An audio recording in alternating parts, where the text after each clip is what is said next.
За энэ муу зээлийн жагсаалт руу орохоор 6 жилээр тэр хүн одоо муу зээлийн жагсаалтад хадгалагддаг тийм ээ. Тэгэхээр энэ дахиад зээл авахд 6 жилээр тэр хүнийг одоо дарчлааж байгаа байхгүй юу?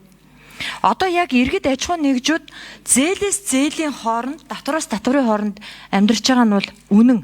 Тэгэхээр би энд одоо нэмэлт өөрчлөлтөөр онооны систем рүү шилжингүүд муу зээлийн жагсаалт гэж байхгүй болно гэж сая Бачуур гишүүн хэллээ шүү дээ.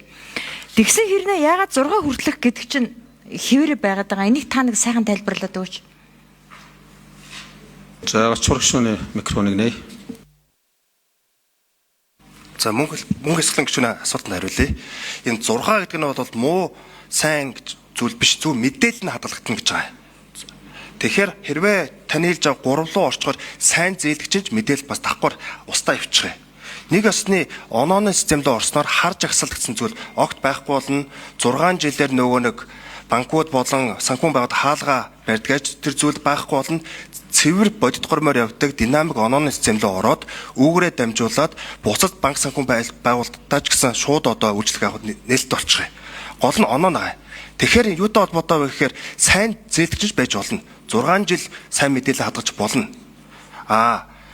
Хэрвээ тодорхой хэмжээний одоо оноо нь буурчаад тэгээд эргээд зээлээ төлөөд явчвал нөгөө оноо нь автомат өсөөл явчихна. Дахиад 6 жилээр харж агсалт зүйл байхгүй.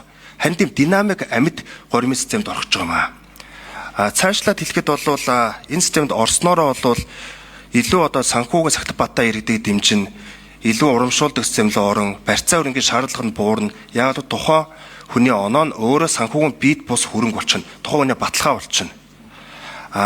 Одоо байгаа систем нь бол төлөхгүй байхаар автоматар харж агсаалтын ороод тэр 6 жилээр хаалга барьчдаг. Энэ зүйл байхад хэлье. Байхгүй болно гэж хэлмээр энэ мөнгө эсгэлэн гэж байна. Харин эсрэгээрээ илүүтэй урамшуулдаг системд орно. Тэгээ нийгмийн үр дүн нь бол ингэснээр бол зээлийн хүү тодорхой хэмжээгээр буурах суур нөхцөл үүссэн. Жишээлбэл танд бол хэлэхэд бол Латин Америкт онооны системд орсноор зээлийн хүү бол 3.4-өөс 3.6 нэгж хувиар буурсан.